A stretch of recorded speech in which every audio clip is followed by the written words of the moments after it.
What's up, everyone? I am Meghan Triplett. John Roser, he's hype and he's ready because we got another edition of 3-Point Stands presented by Mountain Dew.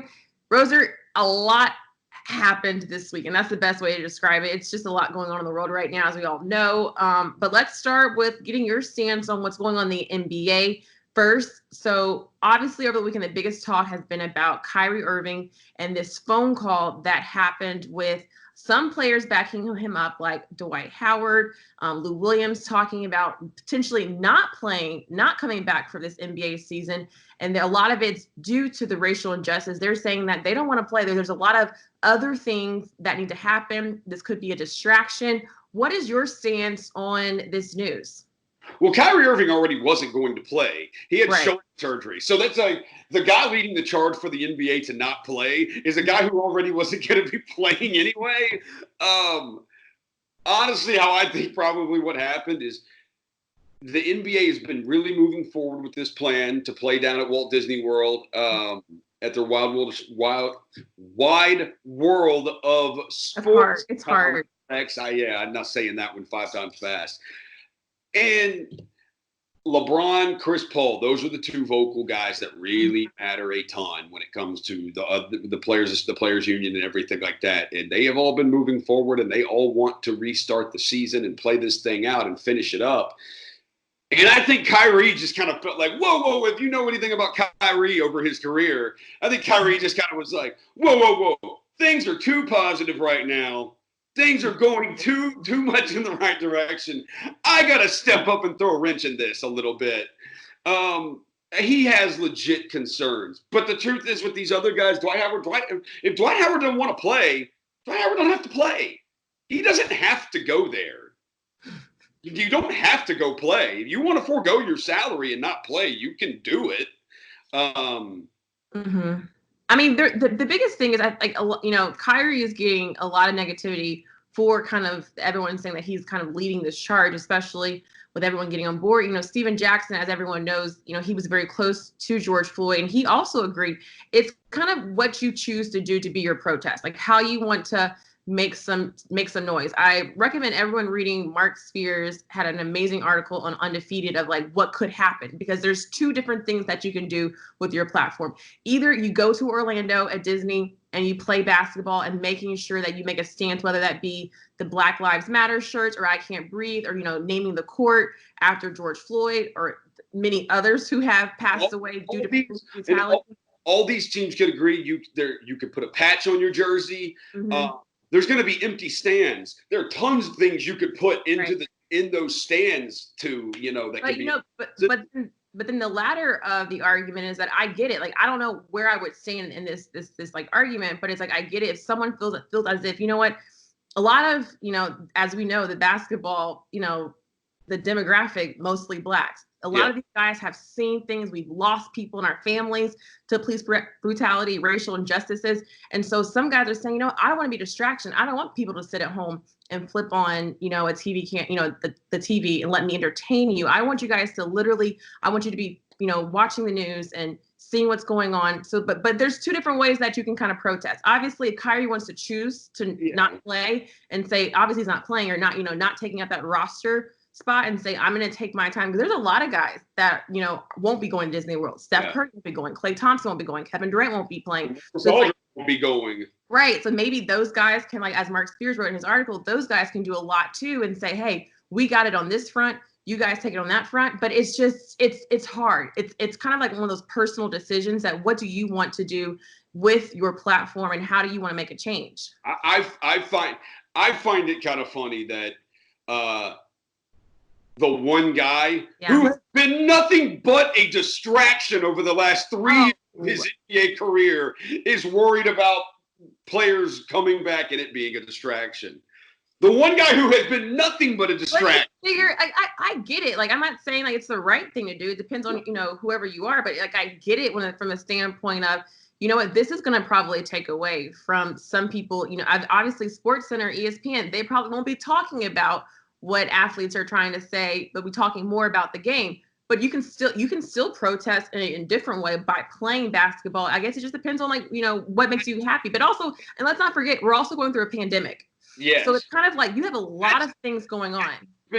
That's the trickier. That becomes even trickier with this, because the cases in that county are continuing to rise. In that Orange County, Florida, in that area where they will be, cases continue to rise. And so not only are you talking about putting 22 NBA teams in there, well, the MLS is coming back, and they're putting all 26 of their teams at that wide world of sports complex. Yeah. You can have all those professional sports, Disney World reopening, all those employees coming and going every day. No, I still think, look, Kyrie's the one who he said something, and Dwight Howard has said something too. Nobody really likes either one of these guys. The overwhelming majority, I would bet, in the NBA of players, they want to play and they want to go finish the season. I think it's a tough decision for some people, and it's kind of like you have different type of dynamics. It's like, I want to play finish the season. I know what I can do. I know what's best for me. Like, I know how I can be more vocal. Some guys are very set down mega stands who want to be a Maya Moore, who want to kind of lead that charge of, I'm sitting out. That's what I'm going to do. I'm going to fight. It's, obviously, not everyone has the luxury, and some people have the argument of not everyone has the luxury of just like saying, I'm not going to work today, but they do, because if they have a lot of money and they said that, I can afford to sit out for a season and go do something else that's more important to me, that can happen. And then, with as you mentioned, the pandemic, it's so much to process. Like, it is a lot. Like, I am happy I am not in that spot to try to make up all these decisions, because it's so much going on in the world that's so more important. And I want basketball to come back. It's hard. I don't know what to say about it. Maybe the players also use this as maybe it's a negotiating tactic too with the NBA. Look, Adam Silver he wants his players to speak out. Yes, and he wants them to use their platform. He has been great about that, and the relationship that he has had with Michelle Roberts and the Players Association it seemed like it has been great. Whereas I grew up with David Stern, owners and players fighting all the time. Adam Silver has not had that kind of relationship, and so I think this is a way for the players. I think Adam Silver will continue to talk to the players, talk to Michelle Roberts. He will talk to LeBron James. He will talk to Chris Paul, some of the bigger names in the league, and they will come to, if they're going to continue the season, and they've decided they're going to continue the season, they will do something. They will come into an agreement together, whether that is a patch for Black Lives Matter or George Floyd, some kind of patch on the jersey, something on, like you mentioned, something on the court, something on the backboard, something in the stands. Advertisement, commercials. You can say, like, I want to be guaranteed to social justice. Them playing, I think, is a way for them to really use their platform to talk about this even more. I think they will come together ultimately. I think you're right. It has to be like a really, really dedicated plan. Like, it can't just be a patch, because I think if I'm Kyrie, I don't know. I think in his head, he's thinking, didn't we do this before?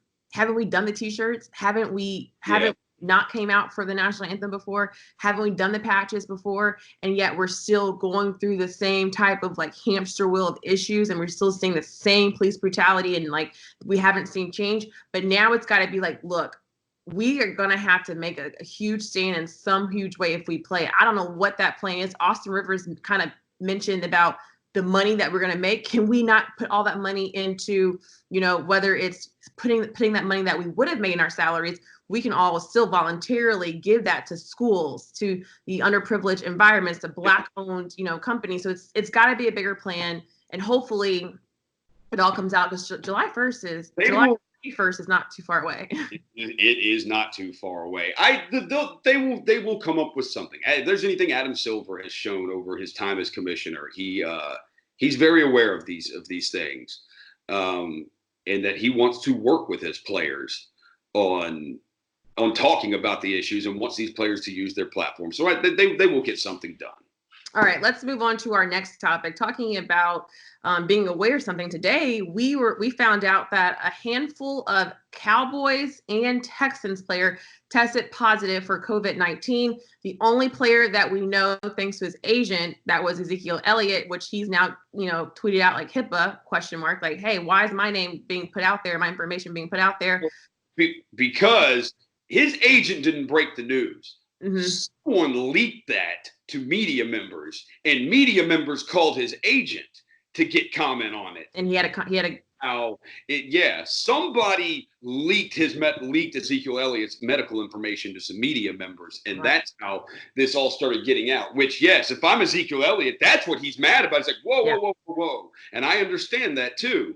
And that's you think, like, obviously it's something that, even with talking about NBA coming back, like, this is something that we might be hearing a lot more of, is like players testing positive for COVID-19. And it starts that whole discussion of playing during a pandemic. And, Ed Werder on SportsCenter came out and said, hey, some coaches are now saying, like, is this a good idea? Like, players are supposed to be, coming back to the facilities in a month.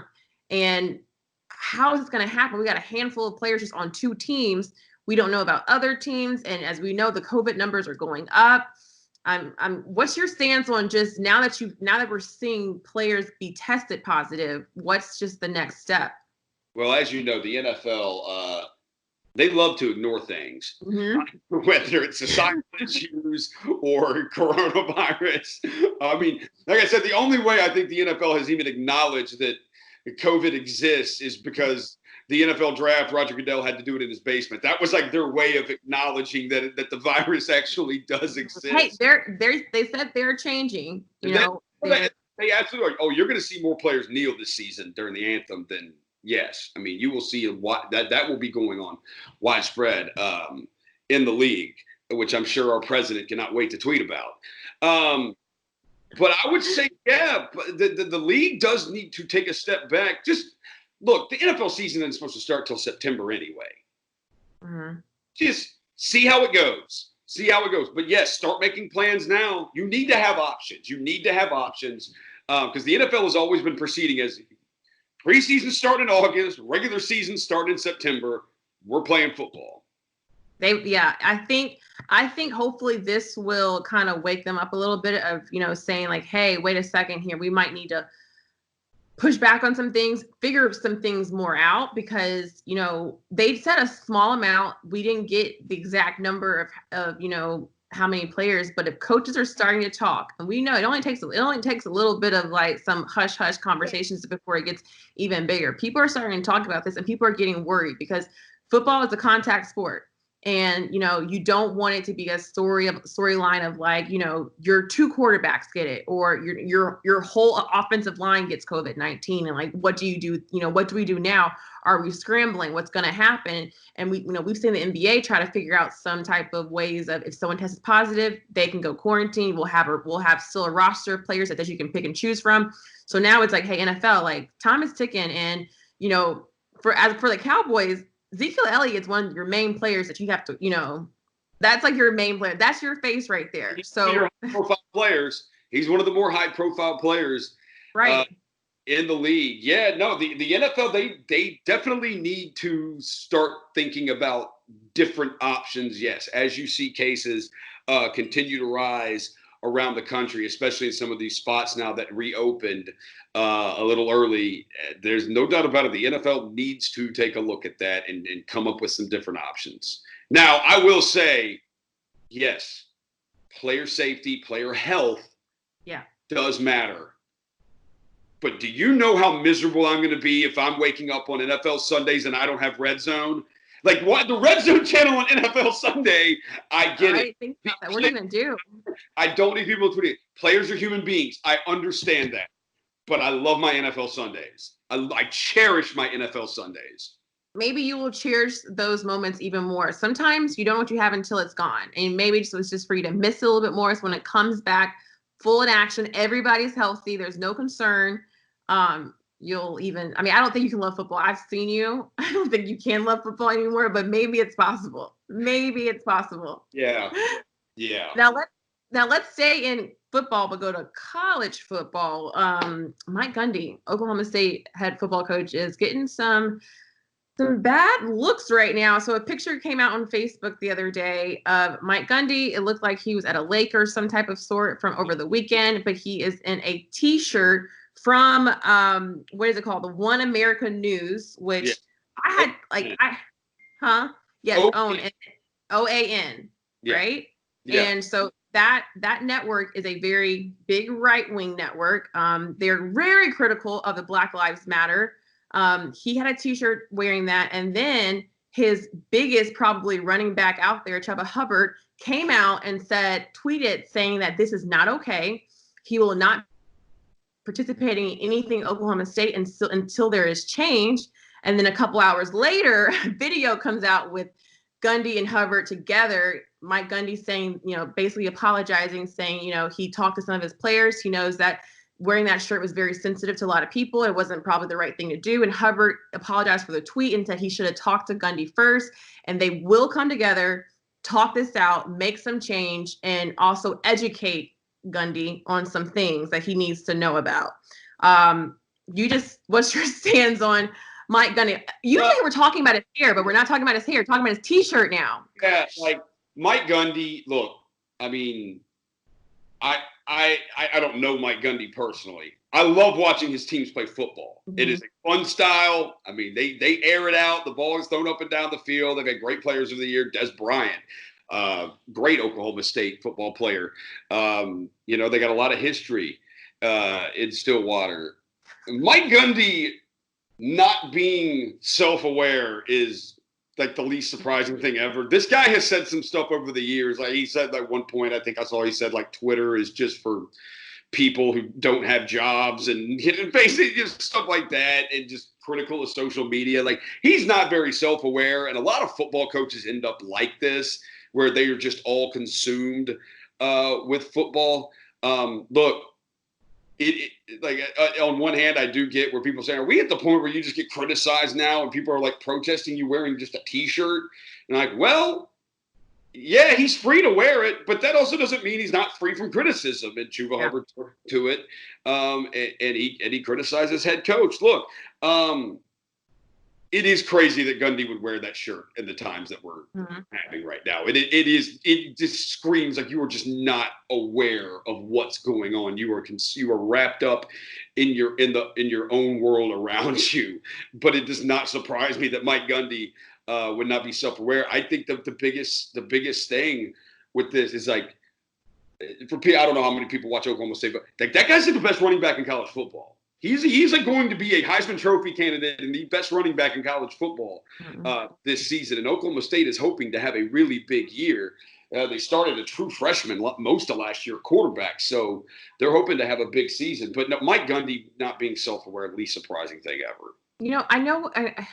Obviously, I know the history of Mike Gundy. I know that he's very vocal. He's crazy with what things that he says. His hair is crazy. He tweets crazy things. However, with it being 2020, and with it being what we are going through right now, I give no excuse anymore for not being self-aware. Because at this time, you are a head football coach. You are coaching mostly Black players. Yep. Like that is something that you need to be aware of. Like, I'm all for, freedom of speech. You can go support whoever you want to support, but you are the leader of a lot of young Black guys. And so they see that. I see that. I'm like, yo, really? Like, you couldn't wear another shirt that day? You have so many T-shirts. That's one that you decide to put on. And then you pose for a picture, and then someone posts the picture. Like, there's all these things that you have.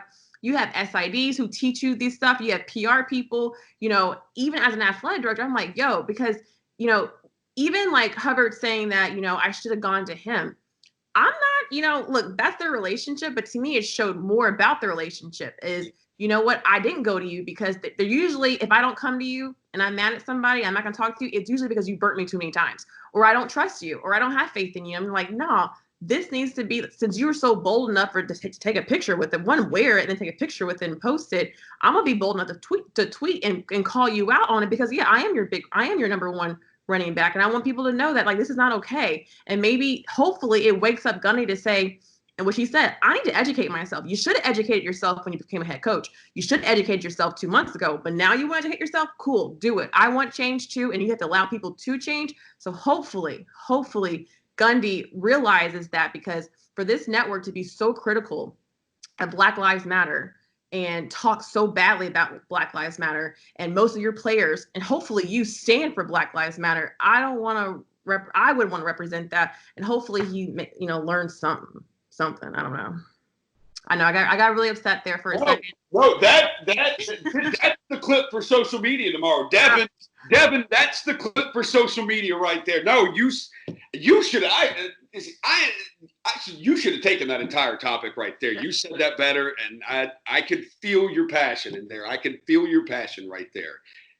Like I said, I want change from a lot of people, and I'm open to it. I'm open for people to change, and admit when you messed up, admit when you didn't see something. But at some point, how many times are we gonna be going through this again, where it's I'm tired of doing this, I'm tired of doing that face.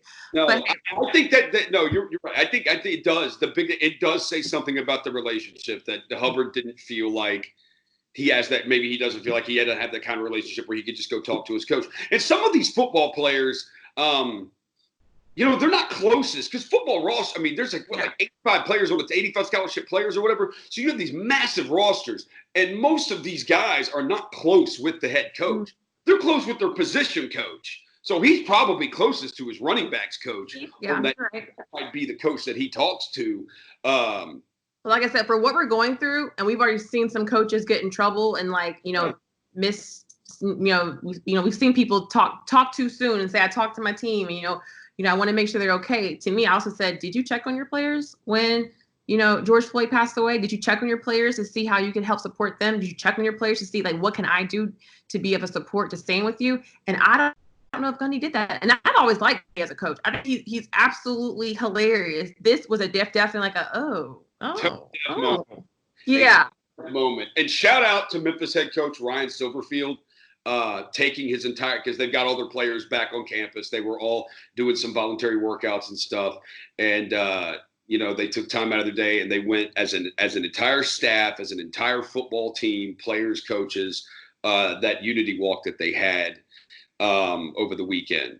Great to see. That is very beautiful. And that's all it's. He got himself a good little commitment over the weekend. He did today. Yeah, he did today. A nice little football player, so it looks like he's building on what Justin Fuente and Mike Norvell kind of laid down. That's true. And then sometimes when you see head coaches be that leader that you need to see, like you mentioned, taking your whole team, to the Civil Rights Museum and talking to your team, it makes me might want to play with you, play for you, sign for you, because I know that I can come to you. I know that you do see me, and not more than just a football player. But look, that's all the time we have for today, because we went way long. I just have to edit this thing. I know. I gotta go edit this and get this out for everybody. Roser, thank you so much for joining me today. One day we'll be together soon. I love you. I'll see you next week. Love you too.